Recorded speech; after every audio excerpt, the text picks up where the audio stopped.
Hey everyone, it's Mr. Robinson here, and I'm here to review the first episode of the Because It's on Fox, It Should Be Canceled Soon show, Gotham. I'm just kidding, we'll see what happens with this show. But basically, it's based on the era between the death of Bruce Wayne's parents and before Bruce Wayne becomes Batman. It follows a young Commissioner Gordon as he basically tries to solve the mystery of Bruce's parents' death in the really shit-fested hellhole that is Gotham City. So I didn't really know what to make of this show. It didn't look bad, but at the same time, it just didn't look impressive. It didn't look like it was anything I haven't seen before. And sure enough, I was right. It doesn't feel anything special. Like, okay, it's not that it's bad, because some of the acting's good. It's got some neat cinematography. It has a few, I don't know, like, that's probably the best I can say about this show because it's not that impressive. And then one thing that I absolutely cannot stand in the show is one thing that just really drags the show down is all the cute nods that it has to make to characters who end up becoming Batman villains, as if the audience is just like really stupid that they gotta know. They There's a scene where Jim Gordon and his boss, Harvey Bullock, are investigating the Wayne murder and go to see Edward Nygma, who, as you know, becomes the Riddler. Edward Nygma is like giving them riddles, which that's fine. That's the character. But one of the characters say like, "Okay, Ed, enough riddles. Just tell us what we want to know."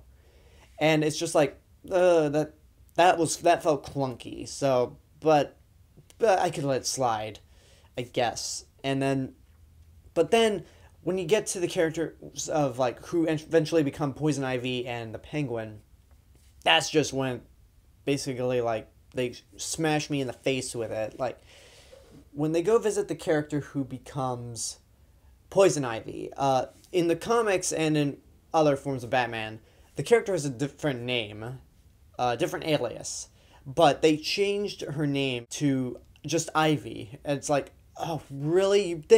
You really think that we're not smart enough to figure this out?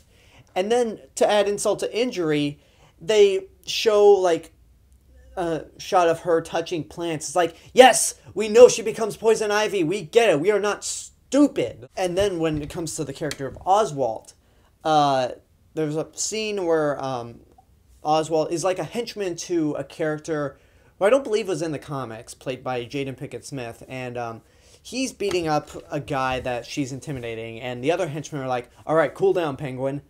I don't like to be called that." And it's just like, okay, yeah, he becomes the Penguin. Like, he's got the nose, he's got the umbrella. Yeah, we get it.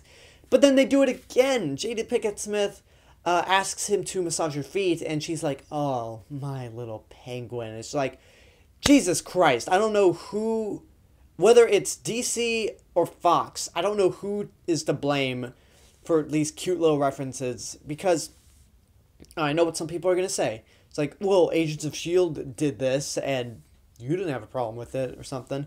And it's like, yeah, well, Agents of S.H.I.E.L.D., whether you like it or not, it at least was building upon an expanded world. Batman beyond the comics, in TV, movies, whatever, it's been done to death.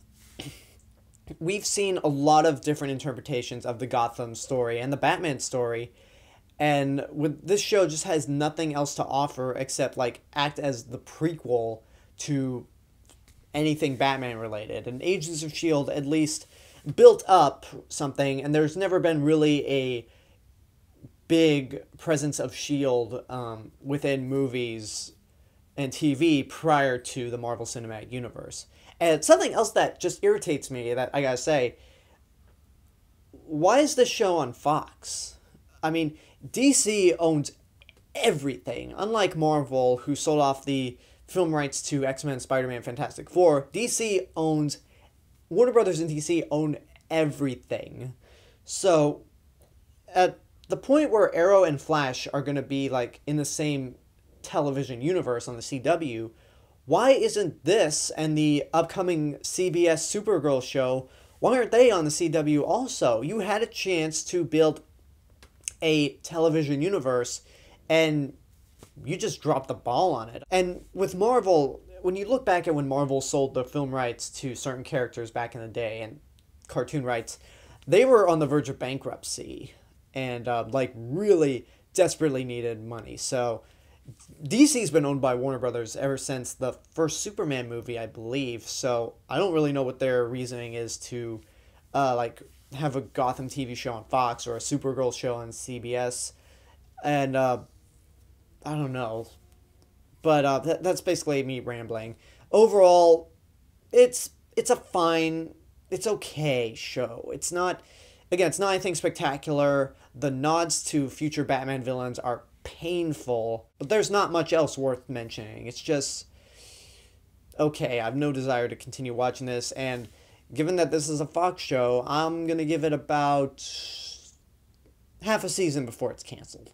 That's just me. So that's my review for the first episode of Gotham. Leave a comment and tell me what you thought of this episode and what you think of the series and its future. Subscribe to my channel for more stuff in the future. You can check out my video blog channel, AlexG8462. You can find links to my Twitter, Facebook, Tumblr, and Instagram accounts on this YouTube page. Go check me out on letterboxd.com under the name Mr. Robinson, as well as my written reviews on Geeked Out Nation. Share me with your friends and tell them about me, and this is the real Mr. Robinson telling you there is only one. I'll see you guys later.